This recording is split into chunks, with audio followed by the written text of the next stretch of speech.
Nuestros niños van a pasar a su clase, los adolescentes también tienen clase hoy, así que todas las edades pueden pasar a recibir de la palabra.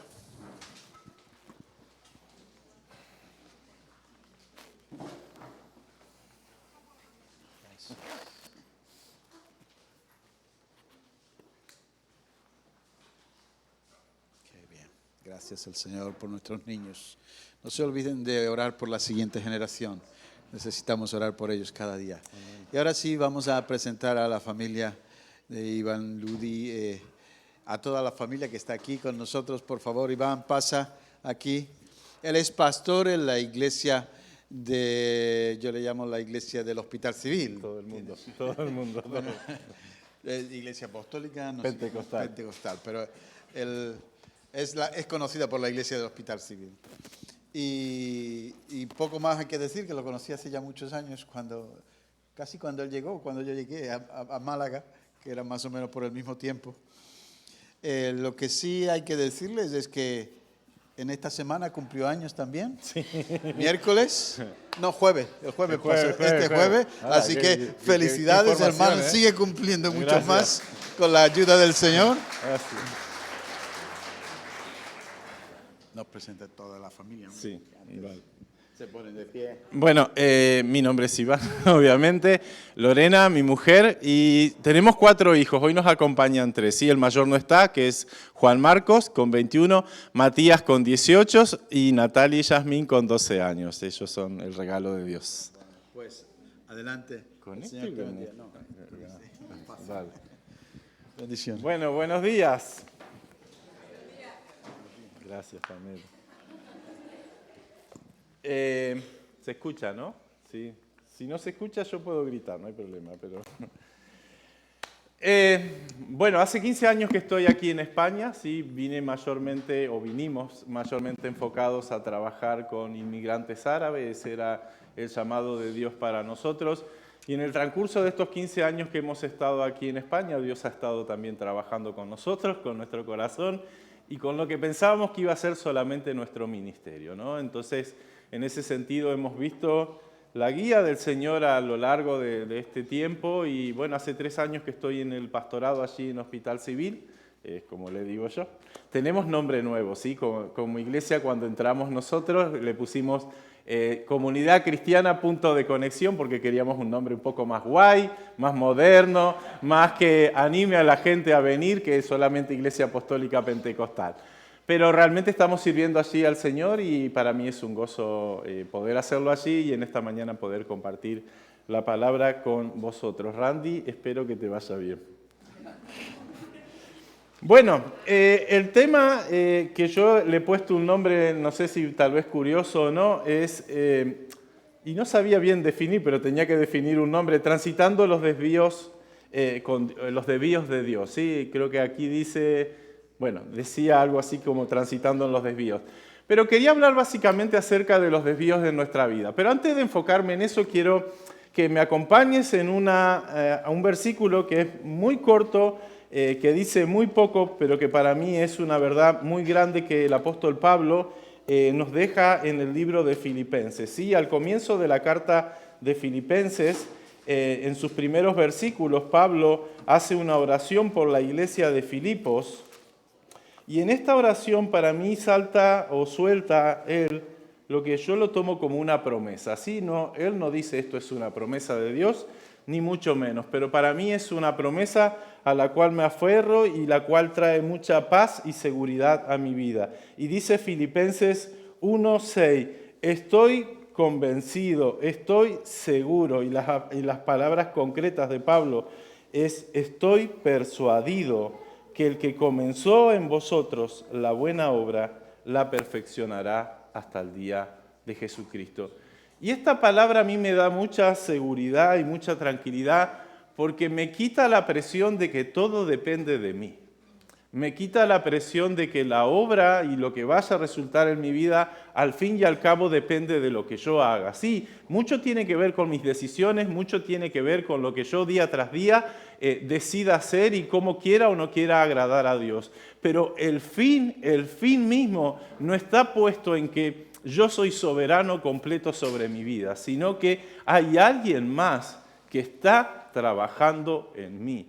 Y eso me da mucha seguridad porque personalmente soy muy torpe y soy muy torpe para escuchar a Dios, soy muy torpe para obedecer a Dios y me da mucha paz el hecho de que Dios de manera intencional esté enfocado en hacer su obra en mi vida. Saben que la versión NTV, que es una que me gusta mucho usar también, dice, hablando de esta buena obra, la continuará hasta que quede terminada.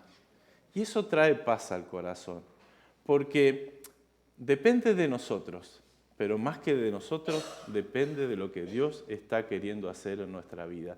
Y eso me lleva a la seguridad de que en sus manos estoy en el mejor lugar, que en sus manos y en su voluntad estoy en el mejor lugar de lo que Él quiere para mí, que yo puedo buscar, construir o armar mi propio futuro, que yo puedo buscar la mejor formación, puedo tratar de tener la mejor estabilidad económica, puedo intentar proyectar mi familia hacia el mejor camino que tenga, pero en definitiva depende de lo que Dios quiera hacer en mí.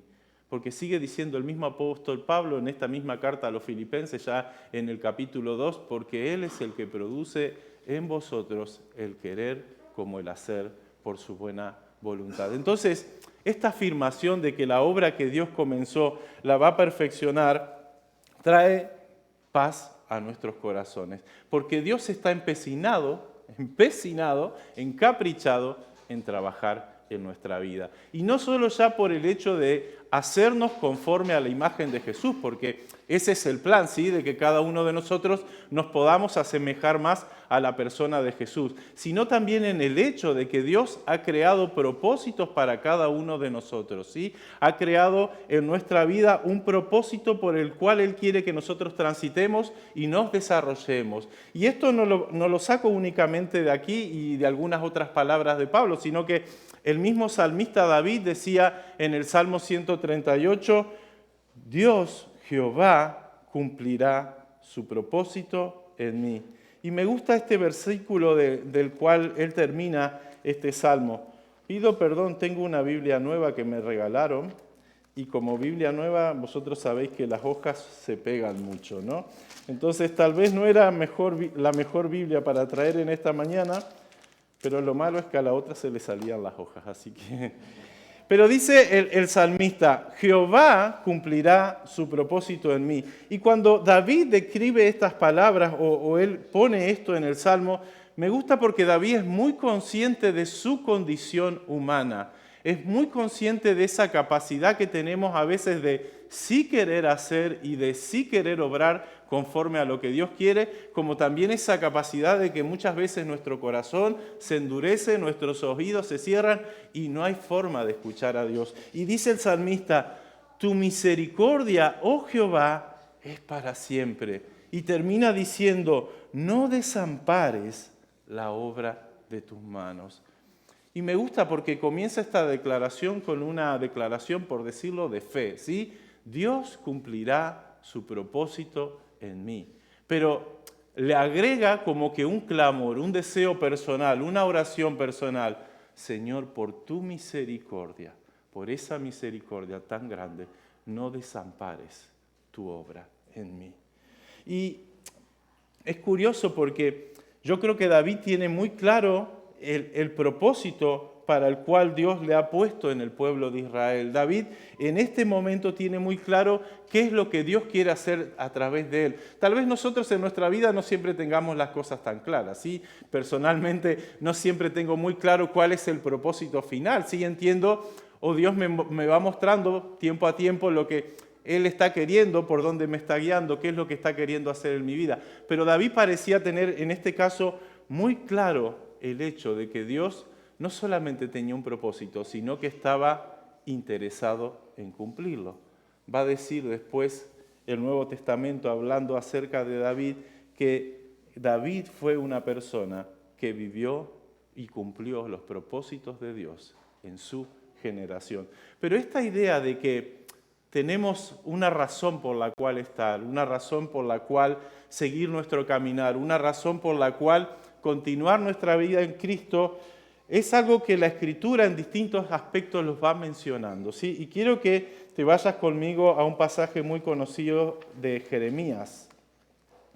Un pasaje en el capítulo 29 que dice el profeta: porque yo sé, y lo quiero leer en la Reina Valera, pero lo tengo anotado en otra versión, ¿sí? Yo sé, versículo 11, 29, versículo 11, porque yo sé los pensamientos que tengo acerca de vosotros, dice Jehová. La versión NBI dice: yo sé los planes que tengo para ustedes, planes de esperanza, planes de bienestar y no de calamidad, a fin de darle un futuro y una esperanza. Y la versión TLA, que es la traducción del lenguaje actual, dice, y me gusta: mis planes para ustedes solamente yo los sé. Y me gusta esa versión porque deja abierta la puerta a que yo tenga que ir permanentemente a Dios. Porque si Dios me daría sus planes por escrito y yo supiera todo lo que tengo que hacer y todo lo que Él quiere en lo que yo me meta y trabaje y obre, tal vez yo no necesitaría tanto acercarme a Dios. Pero Él dice: solamente yo sé los planes que tengo para vosotros. Y eso me invita a acercarme al corazón de Dios.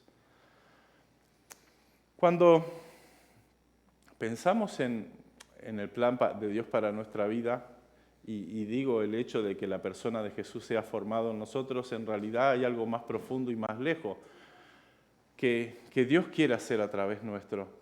Porque si el plan fuera simplemente conocerle e ir al cielo, cada vez que alguien conocería a Jesús, automáticamente partiría y se iría al cielo. Porque si ese fuese el único objetivo de estar aquí en la tierra, conocer a Jesús, bueno, nosotros no estaríamos aquí. La iglesia no estaría aquí. Cada vez que alguien conociera a Jesús, directamente se iría y ya no está aquí. Pero Dios tiene planes para cada uno de nosotros. Y tal vez ninguno de nosotros va a ser un Josué, ninguno de nosotros tal vez va a ser un Pablo, ninguno de nosotros tal vez sea un Gedeón, pero yo creo que en el lugar donde Dios nos ha plantado a cada uno de nosotros, somos los instrumentos únicos y perfectos para hacer la obra de Dios en el lugar donde estamos. Porque con las personas que yo me relaciono, a las que llego, seguramente capaz que muchos de ustedes no los podréis hacer. Entonces, en ese sentido, no solamente Dios tiene planes para utilizarnos en este momento, sino que Él ha trazado nuestra vida con un propósito. Y es curioso porque si nosotros fuésemos perfectos, ese caminar con el Señor sería como una línea perfecta que se desarrolla en el tiempo. Pero como nosotros somos lo que somos, ¿sí?, nuestro caminar con el Señor tiene muchos altibajos. Y en muchos de estos altibajos, Dios necesita trabajar profundamente con nuestra vida. Y es allí a donde Él nos mete en relación a ese camino en un desvío. ¿Sabes que el libro de Hebreos habla acerca de Jesús? Y voy a leer el pasaje de aquí. Habla de Jesús, que fue necesario que Jesús mismo, siendo el autor de la salvación, siendo el que había de llevar a muchos a salvación, Él mismo sea perfeccionado a través del sufrimiento. Dice el versículo número... estoy en Tito. Número 10 del capítulo 2. Porque convenía aquel por cuya causa son todas las cosas y por quien también todas las cosas subsisten, que habiendo de llevar muchos hijos a la gloria, perfeccionase por medio de aflicciones al autor de la salvación de ellos. Y es curioso porque está usando la misma palabra perfeccionar que usa el apóstol Pablo en Filipenses 1:6, perfeccionar, ¿sí? Hacer perfecto, dar cumplimiento, llevarlo a un mejor estado.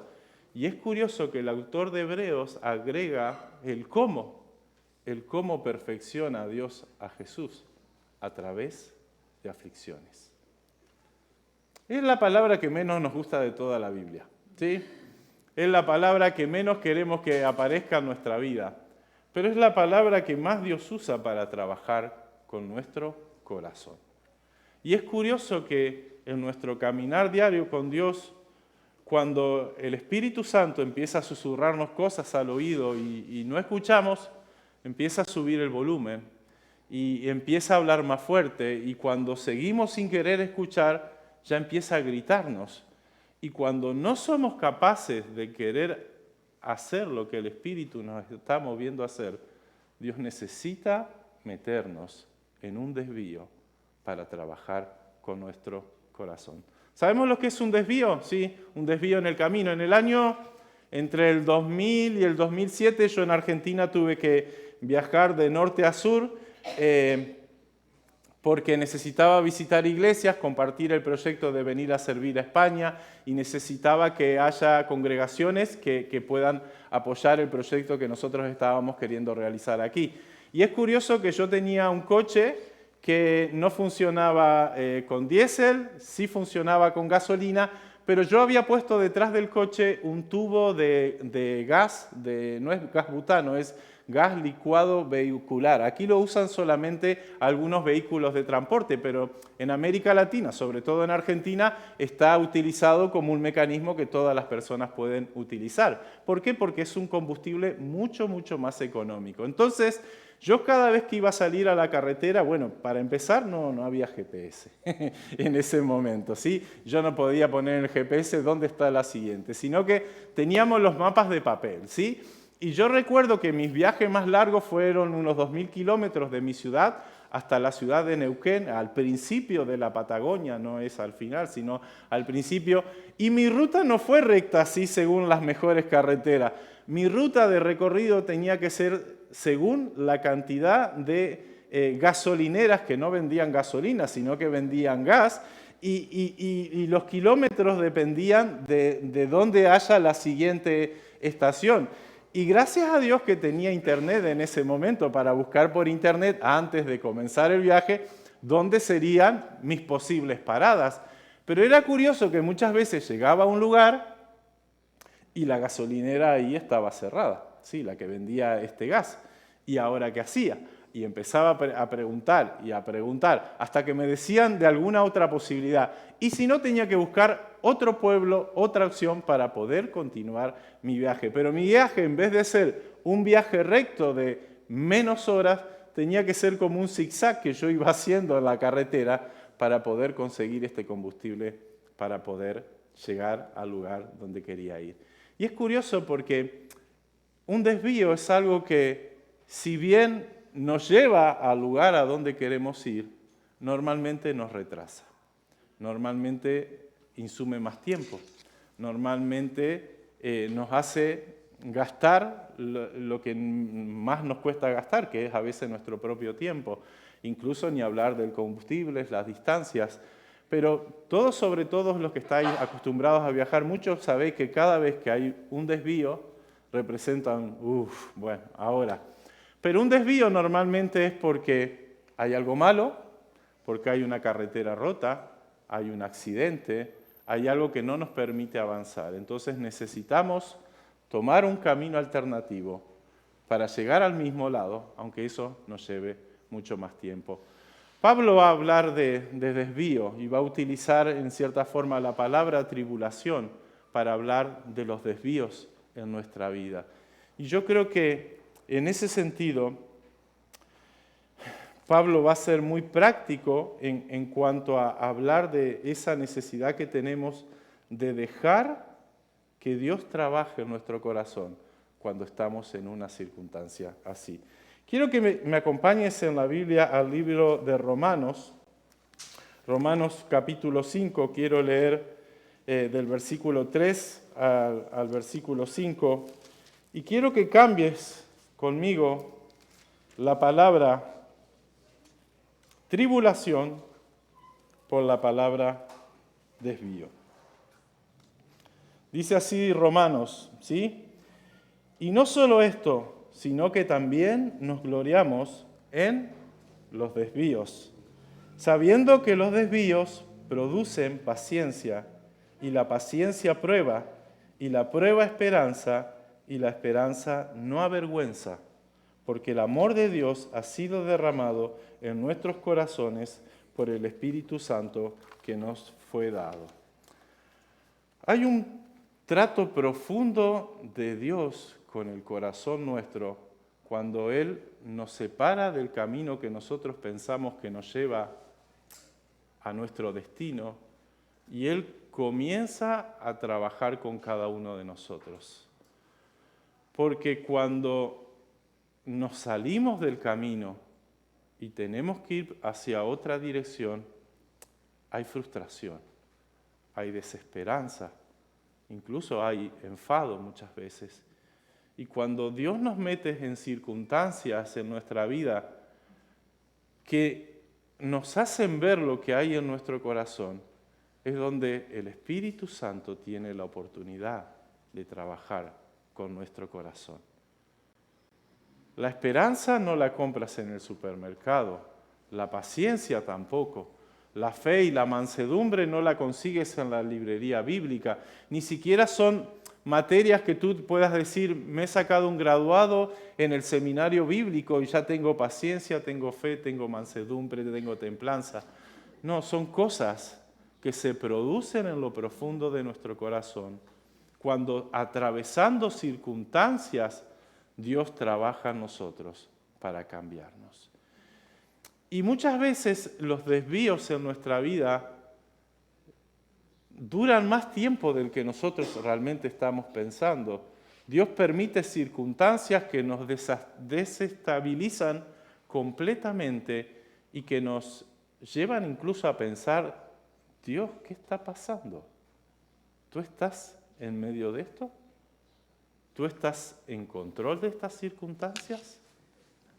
Yo no sé si lo estás experimentando, si lo pasaste o si te tocará pasarlo, pero en mi vida de manera personal muchas veces he tenido cambios de golpe que yo digo, Señor, ¿por qué? Debería decir ¿para qué? Pero realmente le digo, ¿por qué? ¿Por qué pasa esto? No te veo, no veo que tú estés aquí obrando. No puedo entender lo que está pasando y me aterra no tener esa seguridad de que tú estás conmigo. Pero es curioso que el desvío es la oportunidad real de Dios de trabajar en nuestro corazón. Dios le dice allí en el Antiguo Testamento al pueblo de Israel, para esto te he traído estos 40 años, para probarte, para ver qué había en tu corazón, para saber si habías de guardar o no mis mandamientos. Es curioso que lo que desvela nuestro corazón es la prueba, es la dificultad.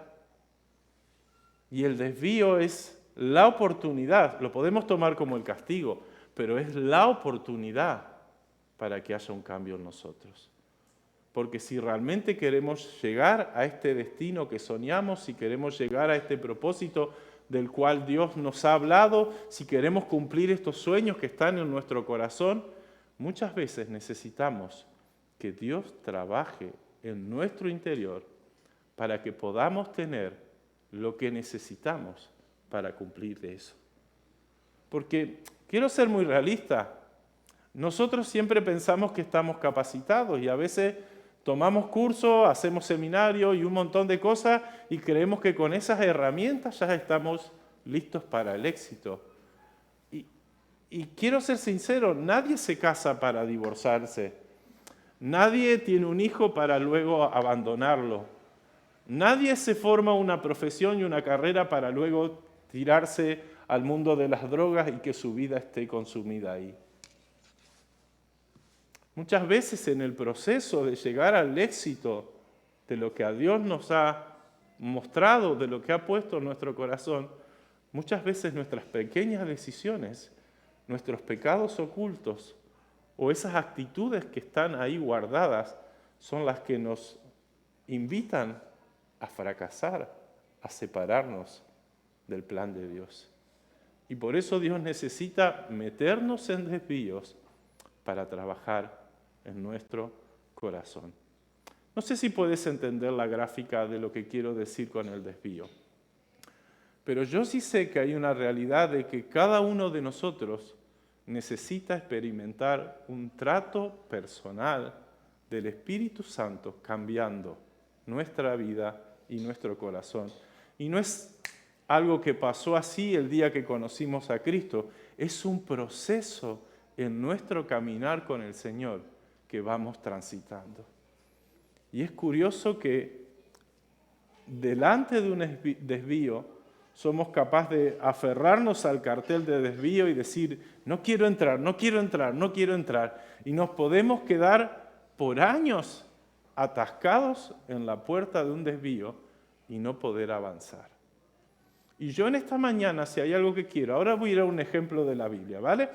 Pero si hay algo que quiero que en esta mañana tú te puedas quedar con este primer versículo que te dije, porque para mí es el versículo central para entender lo que Dios está haciendo en mi vida. Estoy seguro de que Dios aún no ha dejado ni va a dejar de trabajar en mí, porque Él está incondicionalmente ocupado en completar su obra en mí. Y quiero que lo pienses para ti, esto es una verdad muy grande. Dios no ha dejado de trabajar en ti. Dios no ha puesto los ojos en otro, ha escogido a otro y a ti te ha desechado. Dios no te ha olvidado. Dios tal vez te ha invitado a un desvío para trabajar en tu corazón. Pero si hoy tú te sientes que por las circunstancias de la vida, tu matrimonio, tu trabajo, tu estabilidad, tus estudios, lo que tú quieras, tu ministerio, no está donde tú quisieras que esté, y tú estás diciéndole, Señor, ¿por qué? ¿Por qué? ¿Por qué? Te animo a pensar que tal vez Dios te tiene en un pequeño desvío, que Dios está trabajando cosas en tu corazón para que tú tengas la capacidad, no solamente en tu corazón, sino que también en tu mente y en tu capacidad de poder caminar a ese propósito, a ese sueño, a esa visión que Dios te dio. Por eso quiero que tengas en mente Filipenses 1:6. Pero hay un versículo que nos habla mucho del desvío, ¿sí? Y es el versículo que me gusta a mí. Es Romanos 8:28. Lo sabemos de memoria, ¿no? Y sabemos que a los que a Dios aman, todas las cosas les ayudan a bien. Esto es, a los que conforme a su propósito son llamados. Y vuelvo, está el propósito de Dios que tiene a nivel general, pero que tiene con cada uno de nosotros. Y ahora me gusta porque el autor dice aquí, Pablo dice, todas las cosas. Las todas incluyen las buenas y las malas. Y con las buenas siempre estamos bien, con las malas siempre estamos en descontento. Cuando nos tocan cosas buenas en la vida, gloria a Dios, aleluya. Pero cuando nos toca el valle de la dificultad, es donde, Señor, ¿qué ha pasado? Y yo quiero que en esta mañana veas ese Dios utiliza todas las cosas para bien, como esa invitación de Dios a entrar a un desvío en tu vida para trabajar en lo profundo de tu corazón. Hay un ejemplo, ¿sí? Yo quiero compartir un ejemplo. Me gusta mucho la vida de Moisés. Me parece un ejemplo increíble para hablar de este tema. Y, hombre, yo sé que ustedes conocen la vida de Moisés, pero quiero brevemente invitarte a reflexionar en la vida de Moisés. Y no vamos a ir al libro de Éxodo, ¿sí? El capítulo 2 y el capítulo 3 nos cuentan el nacimiento de Moisés y el llamamiento de Moisés, pero yo quiero mostrarte en esta mañana la vida de Moisés desde otra perspectiva, desde el libro de Hechos. Dice el capítulo 7, y es en medio de la defensa que está haciendo Esteban ahí cuando él es escogido y lo tienen el Sanedrín y está él exponiendo acerca de su fe. Esteban tiene una capacidad de contar toda la historia del plan de Dios, ¿sí? Del pueblo de Dios. Y me gusta cómo cuenta la parte de Moisés, ¿sí? Entonces, acompáñame a Hechos, capítulo 7, voy a leer del versículo 17 en adelante. Dice: cuando se acercaba el tiempo de la promesa que Dios había jurado a Abraham, el pueblo creció y se multiplicó en Egipto. ¿Cuál es la promesa? ¿Cuál es la promesa que Dios le hace a Abraham? Vente conmigo a Génesis capítulo 15.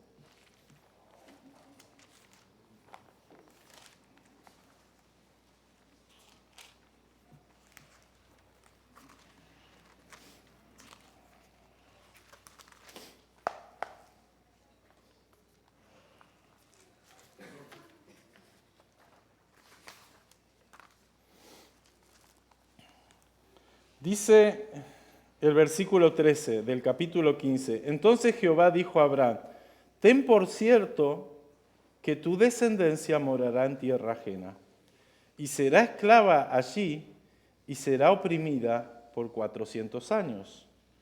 Mas también a la nación a la cual servirán juzgaré yo, y después de esto saldrán con gran riqueza. Yo no sé si alguna vez tú has leído esta promesa, pero yo pensando en esto y pensando en lo que Esteban dice aquí, yo flipaba, y perdón que use esta expresión, pero se me ha pegado mucho el flipar. Yo la verdad que quedaba anodado, sin palabras. Dios le está diciendo a Abraham, y se lo está diciendo antes de que nazca Isaac, Dios le está diciendo: tu descendencia morará en tierra ajena. Y yo no sé si tú eres consciente de esto, pero al decir tu descendencia morará en tierra ajena, está diciendo: va a nacer Isaac, va a estar Jacob. Estoy pensando también que Jacob va a tener 12 hijos y uno se va a llamar José. Y estoy pensando también que José va a ser vendido por sus hermanos. Y no solo José va a ser vendido por sus hermanos, sino que José va a ir a Egipto, a la tierra ajena. Y cuando Dios le está diciendo esto a Abraham, no a Moisés, a Abraham, Dios está desarrollando su plan a lo largo de más de 400 años. Porque no es que le está haciendo solamente una promesa a Abraham de lo que en el futuro va a acontecer, sino que en la mente, y vuelvo ahí, Dios tiene planes y flipo con eso. En la mente de Dios está Isaac, está esa bendita enemistad entre Jacob y Esaú, está esos dos hermanos que odian a muerte a su hermano y que lo venden, está ese José sufriendo como esclavo y en la cárcel, y luego siendo honrado, poniéndose como gobernador, como segundo después del faraón. Pero no queda ahí, sino que Dios está pensando aún, bueno, José, cuando esté gobernando, va a haber hambre en la tierra. Y como va a haber tanta hambre, la familia de Jacob va a bajar a Egipto. Y no solo que la familia de Jacob va a bajar a Egipto, sino que se van a quedar a vivir allí. Y se van a multiplicar. Y se van a multiplicar tanto que van a ser azotados, que van a ser maltratados, que van a ser angustiados por los egipcios. Pero Dios también en esa promesa que le está haciendo a Abraham está diciendo: pero yo voy a endurecer también el corazón de Faraón y me levantaré un líder para que lo saque. Y es curioso que en el versículo 13 del capítulo 15 dice: y que salgan con las riquezas de Egipto. Yo cuando leí eso, yo flipo. Porque yo veo a Dios manejando los hilos y los personajes en la historia, Él detrás del telón, sí, Él tal vez no estando ahí en primera persona, pero lo miro manejando todas las circunstancias.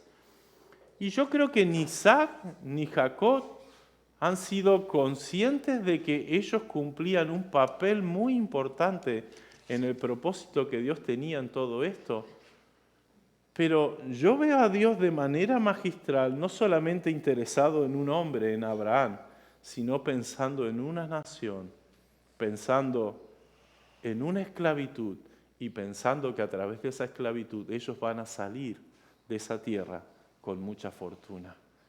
Y yo no sé si tú eres capaz de ver a Dios en la historia mover los hilos. Pero otro ejemplo de esto es la vida o el nacimiento de Jesús. José y María no tenían por qué estar en Belén, ellos vivían en otro lugar. Pero un gobernador se le puso en las ganas de hacer un censo y de saber, y cada uno tenía que volver. Y Dios a través de eso cumple esa promesa que dijo: Belén, tú serás la que darás a luz al Redentor. Pero cuando yo pienso en mis problemas y pienso en mis circunstancias y me confronto con esto de ver a Dios detrás de la historia, manejar los hilos y tener control de todo lo que está pasando y saber que no solamente Dios está ocupado en el panorama mundial, sino que está ocupado en mí, me da tranquilidad. Porque tengo un Dios que está trabajando, pero que está pensando en mí de manera especial. Y un Dios que me ama. Ahora, quiero ir rápidamente a estos versículos de Hechos, ¿sí? Dice: pero cuando se acercaba el tiempo de la promesa que Dios había jurado a Abraham, el pueblo creció y se multiplicó en Egipto, hasta que se levantó en Egipto otro rey que no conocía a José. Este rey, usando de astucia con nuestro pueblo, maltrató a nuestros padres, a fin de que expusiesen a la muerte a sus niños, para que no se propagasen. En aquel mismo tiempo, casualidad, nació Moisés y fue agradable a Dios. Y creció 3 meses en casa de su padre, pero siendo expuesto a la muerte, la hija de Faraón le recogió y le crió como a hijo suyo. Y fue enseñado Moisés en toda sabiduría de los egipcios, y era poderoso en sus palabras y obras. Cuando hubo cumplido la edad de 40 años, le vino al corazón visitar a sus hermanos, los hijos de Israel. Lo dejo momentáneamente aquí. Este es el Moisés 1.0. Sabéis que cada tanto hay que actualizar los móviles y siempre se baja una nueva versión del sistema operativo de cómo va a funcionar nuestro aparato. Bueno, esta es la primera versión de Moisés, ¿sí? Ese Moisés que Dios está en control. Dios está en control. Y vuelvo al punto, Dios está detrás, moviendo los hilos, moviendo las circunstancias y usando lo que pasa a nivel mundial para cumplir sus propósitos. Y cuando digo esto, yo quiero que entiendas que nadie es exento de su responsabilidad en cuanto a su decisión.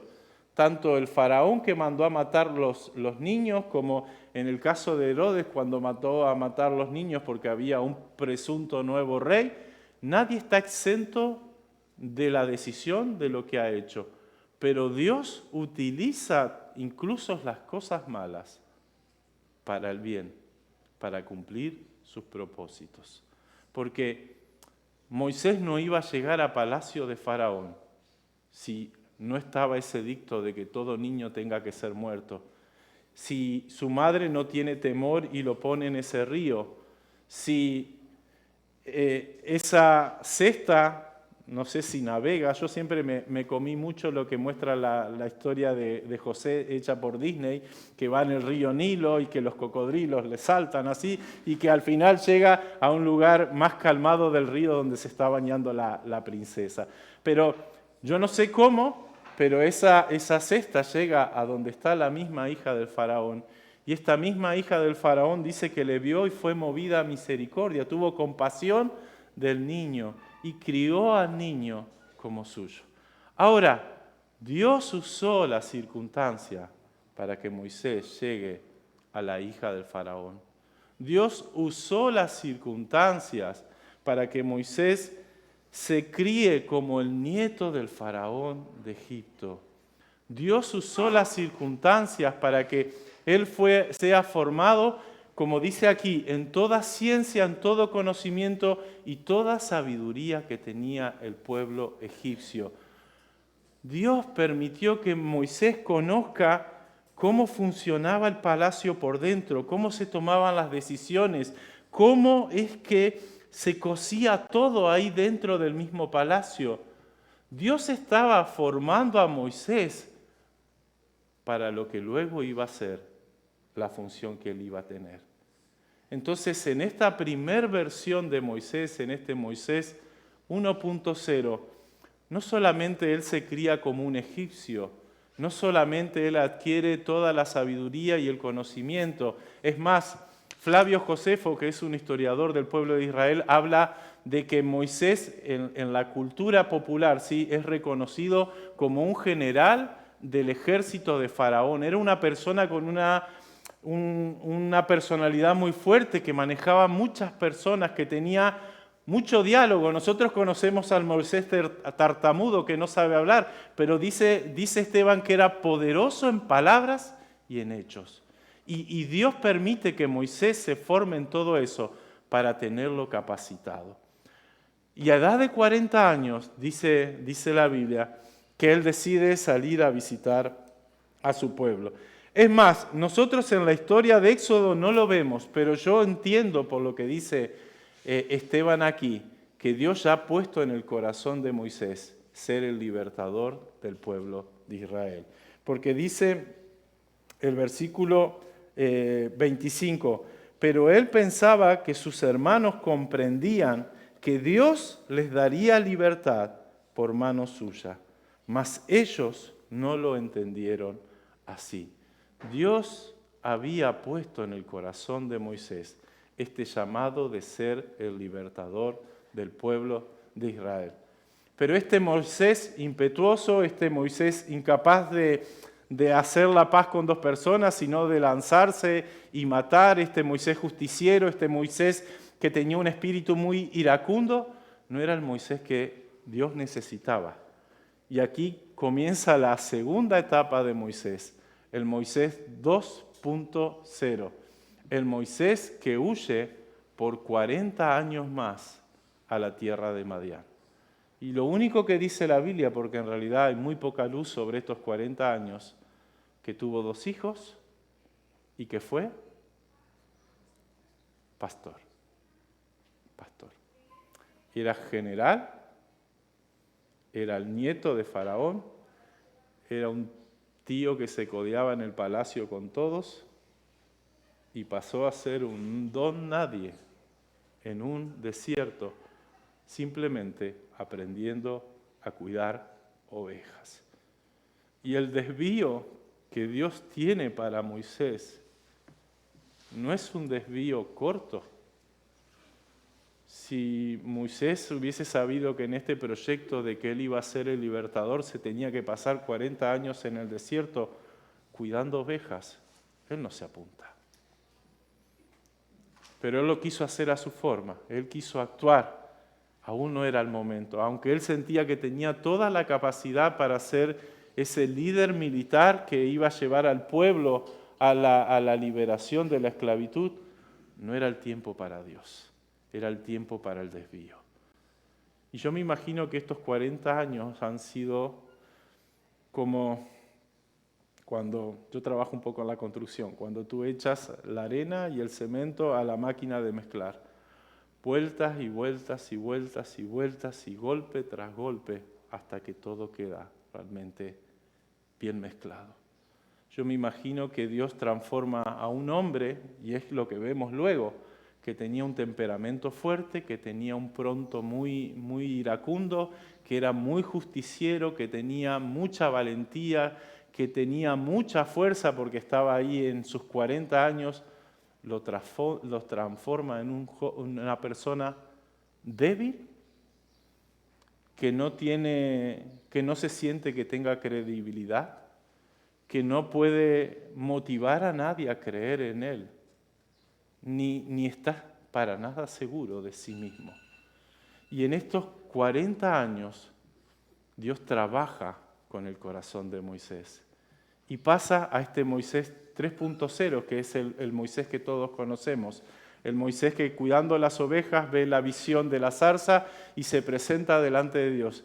Y me llama la atención solamente 3 cosas que Moisés le dice a Dios: ¿con qué autoridad voy a ir? Yo te envío, dice el Señor. Yo soy tu Dios que te envío. No me creerán, Señor. Y Dios le dice: yo te doy las señales para que te crean. Y Moisés le vuelve a decir: no sé hablar. Y Dios le dice: yo te enseñaré todo lo que has de decir.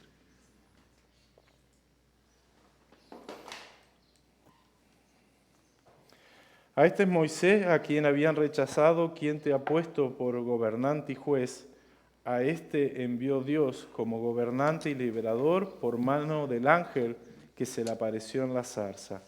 Este lo sacó, habiendo hecho prodigios y señales en tierra de Egipto y en el mar Rojo, en el desierto por 40 años.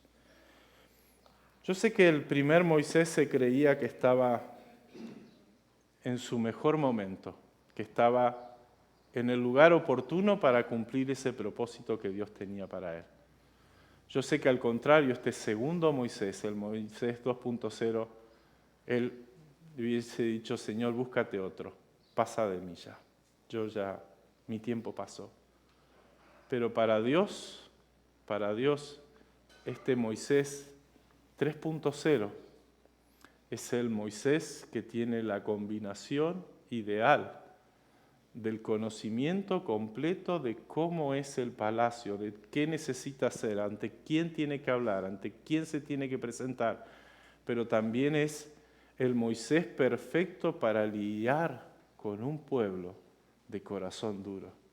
Porque si este Moisés los hubiese sacado, a los pocos días en el desierto, él mismo hubiese dicho: Señor, ráelos, porque no te quieren servir.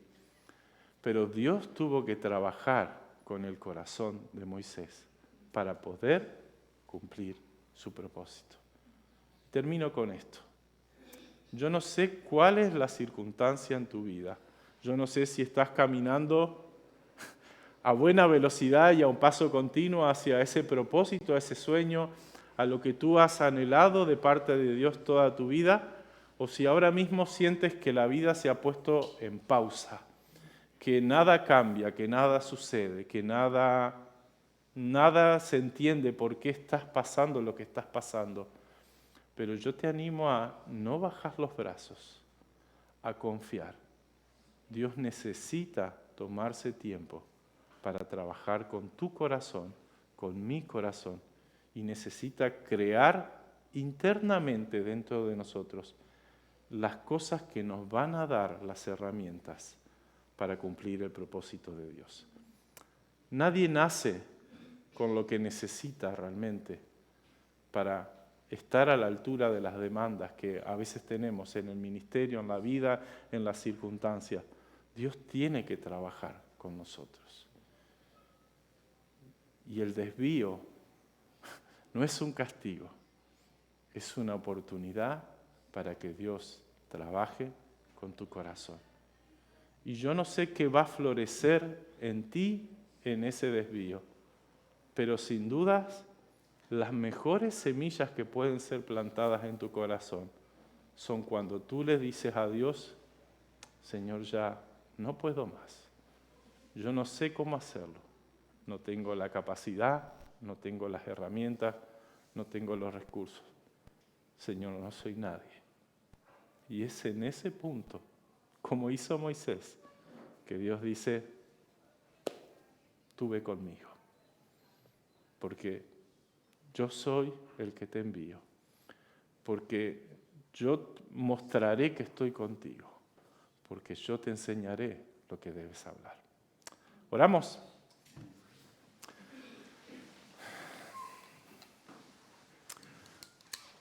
Señor, gracias porque tú estás trabajando con cada uno de nosotros. Señor, gracias porque tú no has acortado tu brazo para ninguno de nosotros. Gracias, Señor, porque tus misericordias son nuevas cada día, se renuevan cada día en nuestra vida. Y, Señor, gracias sobre todas las cosas, porque tú más que nadie estás empecinado en cumplir tu propósito en cada uno de nosotros. Gracias, Padre, porque utilizas las buenas y las malas circunstancias para trabajar en nosotros. Gracias porque tenemos días de sol, pero también tenemos días nublados en nuestra vida. Es más, Señor, hay veces que las circunstancias en las que nos encontramos en debilidad y nos encontramos en que no podemos y que no hallamos respuesta y no hallamos solución, muchas veces tardan más de lo que nosotros pensamos. Pero, Señor, gracias porque ahí es donde tu Espíritu está trabajando, donde en silencio está cambiando nuestro corazón, donde con paciencia está quitando esas raíces que estorban a las nuevas semillas que tú quieres poner en cada uno de nosotros. Señor, yo oro para que en cada uno de mis hermanos, Señor, tú sigas haciendo tu obra. Y, Señor, que cada uno de nosotros en este tiempo, si nos encontramos en un desvío, que podamos dar la bienvenida, que podamos decir, Señor, gracias por esta oportunidad, porque entiendo que es para mi bien y es para que tú cumplas tu propósito en mí. Te bendecimos, Padre, en el nombre de Jesús. Amén. Gracias.